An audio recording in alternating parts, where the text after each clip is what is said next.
Good morning and welcome back to Fresh. I'm Julie Dilorenzo, your host for this segment, and we're brought to you in part by the Elkhart County Living Magazine. And I have a new friend with me here today, Peg Campbell, and she's from the Maple City Media, Goshen News. And she is taking Marla Miller's spot, but she is here with a lot of information about the new calendar, or book, that just came out. The magazine just came out. It's the December-January issue, and there's a lot of great things in there. Maybe give the folks just a little preview of what's in there in this magazine. Very good. In the magazine this time you'll find everything from living green to sweets to eat, things and places to go, library, some new, exciting new books that have come out that are very interesting to read this year. It's just full of, again, of the calendar of events, things that you can expect to do, things you can find fun to do in the area. We're very excited to be bringing it again this year for this start of the new year. Right. I can't believe it's been a year for us being partnered with you guys already. But the calendar in the middle is awesome because there is a lot of things going on in our area, and it tells you where they are, what dates they are, and most of them are within a day's drive, if not less, maybe just down the street, down Main Street. Down Main Street, right. And some of the things do happen a little bit further away, but it's always within a day's drive, a few hours drive, and it's just great to get out and get in the car and do some driving. Right. And there's a lot of great things in here, and of course it is the holiday season, and it's this time for giving and sharing, and that's what we're going to talk about today. We do have the special guests that are on the front of the magazine featured today in this segment, but let's real quick remind the folks how they can get the magazine and how inexpensive it is. Certainly. It is a direct mail piece. It is also available for pickup at some of the local establishments throughout the area, Martin's grocery stores to name one, and just a few other places where you can find any magazines. You can purchase it on the rack, or it is available for $12 as a paid subscription for a year. It's full of great information. I would recommend this to anybody in the area looking for something fun and a little bit different to do. Or even maybe a Christmas gift to family who doesn't live in the area anymore, but they did before, and this would be a great little present. And you guys have a great website that people could look at the magazine on as well. Absolutely. It's through the maplecitymedia.com. You can go on and look at that and find back issues and lots of other information on that. Well, thank you. We look forward to talking about the magazine in the couple of months to come. Thank you. Well, like I said, we have special guests with us today. We have Santa here today. And Santa, I have to sit on your lap if that's okay. Well, we have Margaret and Carmen Kripe with us today, and they have been playing Santa. I'm going to let Margaret talk on this one. How long have you been playing Mr. and Mrs. Claus? Mr. and Mrs. Claus, probably 40 years, but Carmen did that before.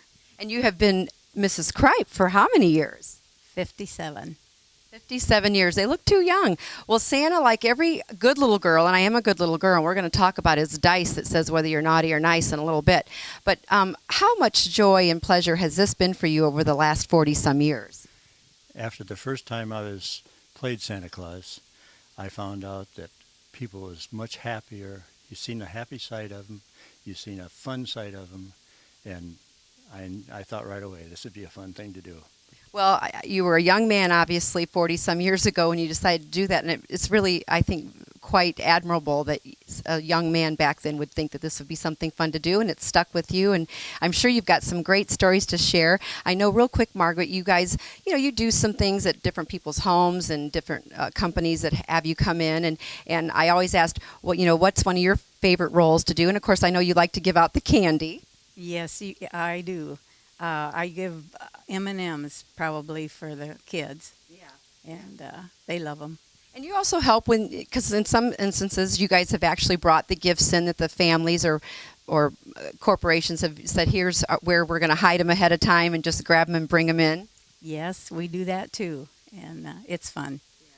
Tell me some of the great stories from the past. I know you shared with me before the TV show. There were some really great stories. I love the one about the little girl whose parents wanted her to catch him delivering the gifts.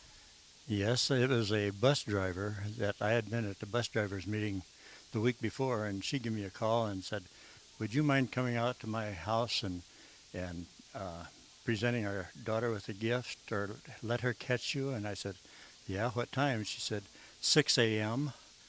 And my wife really didn't go for this idea, but I went out and the package was on the front porch.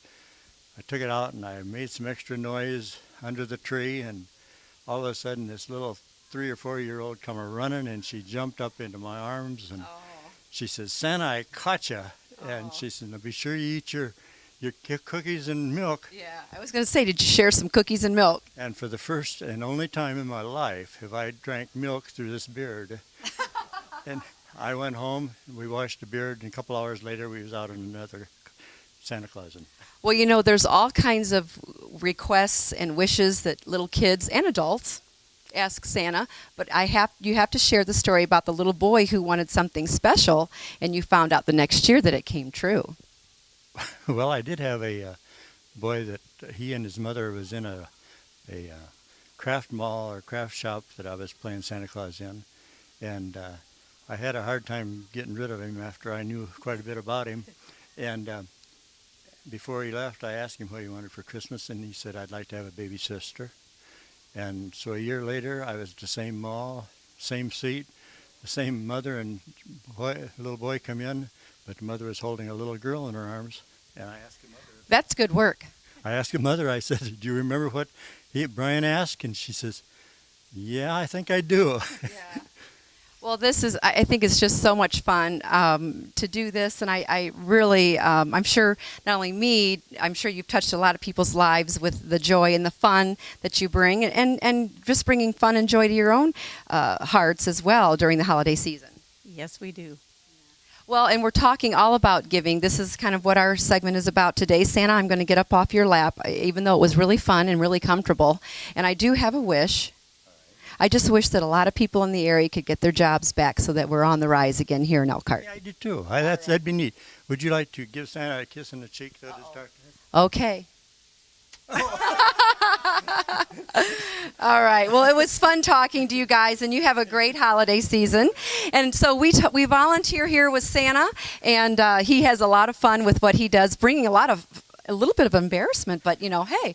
But I'm going to talk with another friend of mine that I have here with us today, and this is David Rudy, and we're here at the First Presbyterian Church in Goshen, where he has a great project that he does here, and it's serving Christmas families to a lot of people in the area.